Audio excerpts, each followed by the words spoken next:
Hey guys, Thomas Cecily Jr. here, aka Mustached, here to still play some catch up on some movie reviews, so I decided to check out the movie Moonlight. I heard really good things about this movie, so I decided to check it out for myself. So, the basic summary is that we follow this young boy named Jerome as he's sort of being bullied, and then he ends up in this house, and then he ends up being picked up by this older man who takes on the responsibility of sort of being this father figure.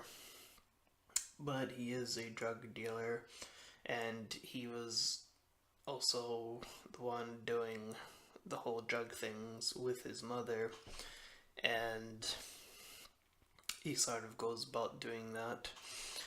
The young boy has a young friend named Kevin, and the two are the only he's like the only individual that besides the father figure and the mother and the drug dealer's wife that he sort of talks to.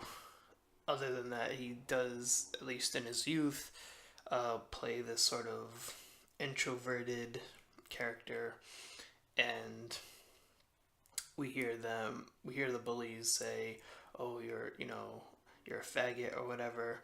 And as the movie, as he's sort of sitting at the table at this one scene, he's sort of questioning his own sexuality and so on and so forth. So the movie does delve into that. That's actually a big part of the movie as he does grow up, and the movie sort of follows the adventure, the sort of his life through these three various chapters. The next one is him as a teen, and then him as an adult, and sort of the situation he got himself into as later on as a teen, dealing with that relationship with Kevin, having that turn into a this romantic getaway sort of thing where they're just at the beach and then they have that moment. Um, this movie's really good. I really enjoyed it.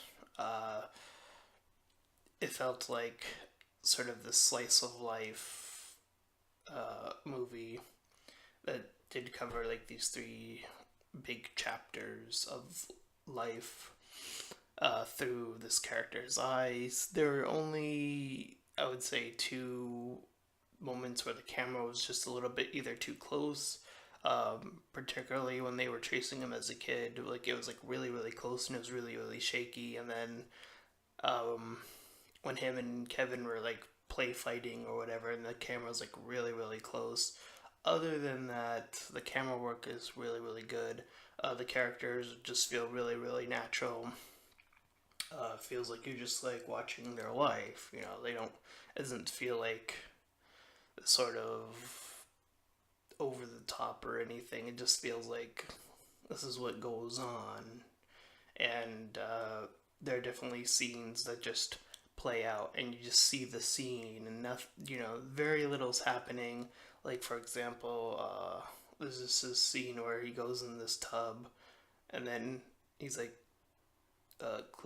clearing it, and then he sees that it's too cold, and then he places this kettle or pot in the onto the stove, and then he just goes in there and like just sits there. And there are moments like that where it's just calm. You just see the moment. Uh, I like how this movie captures sort of like not everything is spelled out right away. It's just life happening. And yeah, so I really enjoyed this movie. I gave it an 8 out of 10. If you haven't seen it yet, I would recommend watching it. Pretty solid movie. I believe I have one last movie from 2016 that I'm still interested in watching, um, which would be La La Land. That's the only one that I saw that came out way later at the end. But other than that, it would appear that I'm gonna start reviewing after that, some 2017 movies. So look forward to that. Anyways, my name is Thomas Cecily Jr., aka Mustache Tom, and I'll see you guys next time.